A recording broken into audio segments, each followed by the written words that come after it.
کہ ساری دنیا جانتی ہے کہ مجھے بھولنے کی بیماری ہے، لیکن میری بیوی کہتی ہے کہ مجھے کوئی بیماری نہیں ہے، میں صرف بہانے بناتا ہوں۔ میری بیوی اپنی بات کی وضاحت کرتے ہوئے مجھ سے کہتی ہے، تم صرف وہ باتیں بھولتے ہو جن کے بھولنے سے تمہیں فائدہ ہوتا ہے۔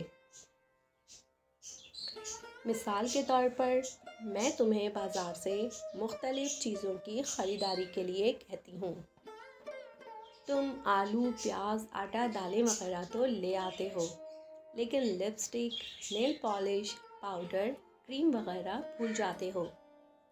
کبھی کبھی پڑوسن کے گھر میں گھس جاتے ہو، کوئی دیکھے تو فوراً بول اٹھتے ہو کہ میں اپنے گھر کا دروازہ سمجھ کے بھولے سے گھس گیا تھا۔ کبھی ایسا نہیں ہوا کہ تم نے کھانے کا نوالا توڑ کر منہ کے بجائے بھولے سے کان میں ڈال لیا ہو، یا کھانے کی میز پر بیٹھو اور کھانا بھول جاؤ اور کھائے بغیر ہی اٹھ جاؤ، یا رات کو سونا بھول جاؤ۔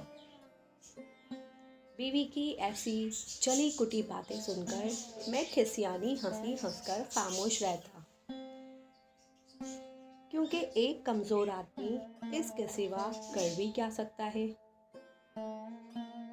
یہ بات میں مانتا ہوں کہ اس بیماری کی وجہ سے کبھی کبھی مجھے فائدہ بھی ہوتا ہے، لیکن اس بیماری کی وجہ سے مجھے جو الجھن ہوتی ہے اور جو پریشانی مجھے اٹھانی پڑتی ہے، اس کا تصور بھی صرف میں ہی کر سکتا ہوں۔ شیکسپیئر کے ایک ہونہار شاگرد مولوی تھا کا قول ہے، سردی کی شدت میں وہ چبھن نہیں جو بیوی کے کوسنوں میں ہے۔ مجھے اس قول کی صداقت کا اتنا ہی یقین ہے جتنا کہ اپنے انسان ہونے کا۔ اس لیے میں بیوی کے کوسنوں سے بچنے کے لیے مختلف طریقے سوچنے لگا۔ کافی سوچ بچار کے بعد سب سے بہتر طریقہ یہی لگا کہ اگر کسی طرح اس بھولنے کی بیماری سے جان چھوٹ جائے تو میں بیوی کے عذاب سے بچ جاؤں۔ بھائیو، میں نے قبر کا عذاب تو دیکھا ہی نہیں، لیکن اس دنیا میں بیوی کے عذاب سے بڑھ کر کوئی عذاب نہیں۔ آخر ایک مرتبہ جی کڑا کر ایک بابا سوا ستیاناسی کے پاس جا پہنچا، لیکن اس سے کوئی فائدہ نہیں ہوا۔ اس کے بعد سائیں مرچو، سائیں پیازو، سائیں نمکو، سائیں 7 گز اور بابا 9 گز کے درباروں پر حاضریاں دیں، منتیں مانی، مگر میری مراد بڑھ نہ آئی۔ اللہ جانے میری دعاؤں میں خلوص نہ تھا، یا ان بابوں نے مجھ جیسے کنگلے کو لفٹ کرانا اپنی شان کے خلاف سمجھا۔ پھر جب میں ہر طرف سے مایوس ہو گیا تو میں نے یہ ارادہ کر لیا کہ چلو خودکشی کر کے ہی اپنی زندگی کا خاتمہ کر لیتے ہیں، تاکہ نہ رہوں میں، نہ چلائے بیگم۔ میں نے خودکشی کے مختلف طریقوں پر غور کیا تو مجھے سب سے آسان طریقہ یہی لگا کہ پانی میں ڈوب کر جان دے دوں، تاکہ لوگ مجھے شرم و حیا کا پیکر سمجھیں اور میرے عزیز و اقارب اس بات پر فخر کر سکیں کہ ہمارا رشتہ دار شرم سے ڈوب مرا۔ پھر اس طرح سے مرنا آسان بھی ہے کہ جاؤ اور چپ چاپ سمندر کے کنارے لیٹ جاؤ، باقی کام پانی کی لہریں خود کر لیں گے۔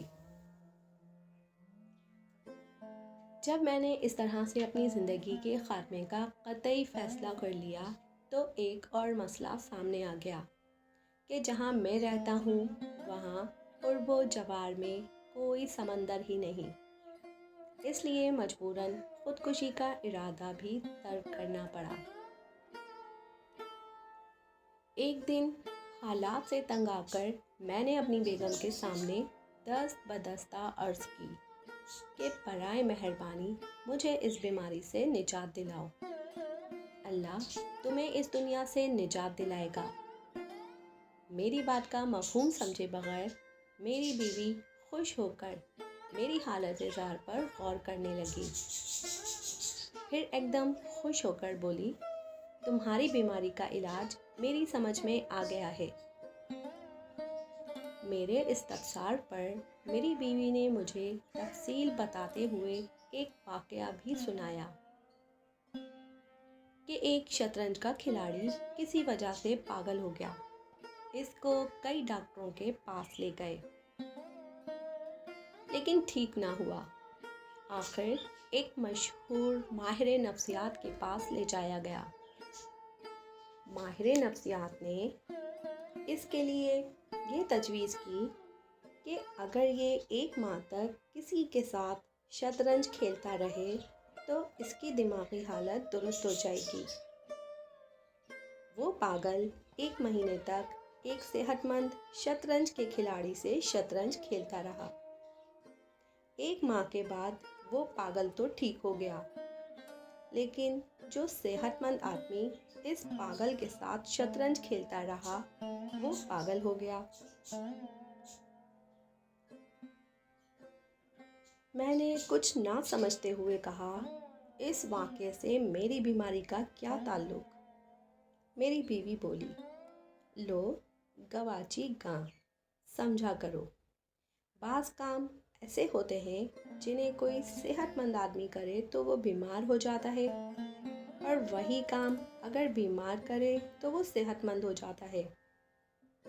اب ہمارے ہاں جو لوگ شاعر یا نثر نگار ہیں وہ آہستہ آہستہ غائب دماغ بن جاتے ہیں اور پھر ان کو بھولنے کی بیماری لگ جاتی ہے۔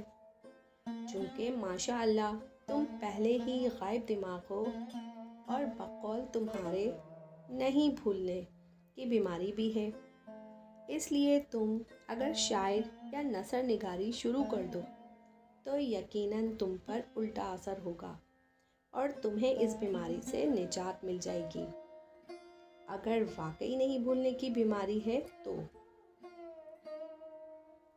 میں نے خوش ہو کر کہا، بیگم واہ بھائی، تمہاری عقل کو تو داد دینی چاہیے، کیا دور کی کوڑی لائی ہے تم نے۔ لیکن تمہیں پتہ ہے آج کل انسان بننا تو آسان ہے مگر شاعر بننا مشکل ہے۔ اور پھر مجھے یہ بھی پتہ نہیں کہ مقطع کسے کہتے ہیں اور مطلع کسے کہتے ہیں، میں کیا خاک شاعری کروں گا؟ میری بیگم بولی، تمہارا کیا خیال ہے کہ آج کل جو شاعر بنے ہوئے ہیں ان سب کو پتہ ہے کہ مطلع کیا ہوتا ہے اور مقطع کسے کہتے ہیں؟ میری بیگم نے کسی نقاد کی طرح تبصرہ کرتے ہوئے مزید کہا، بعض شاعر ایسے ہوتے ہیں جنہیں اپنے نام سے کتابیں چھپوا لی ہیں لیکن انہیں ابھی تک آمد اور آورد کا فرق پتہ نہیں، اور نہ ہی انہیں یہ پتہ ہے کہ شاعری کس چڑیا کا نام ہے۔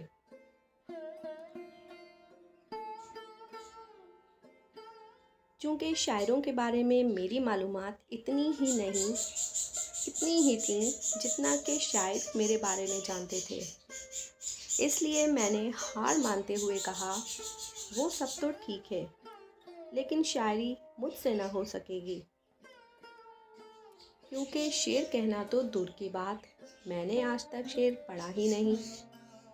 میری بیگم مصلحت آمیز انداز میں بولی، اچھا تو تم ایسا کرو کہ ناول لکھنا شروع کر دو۔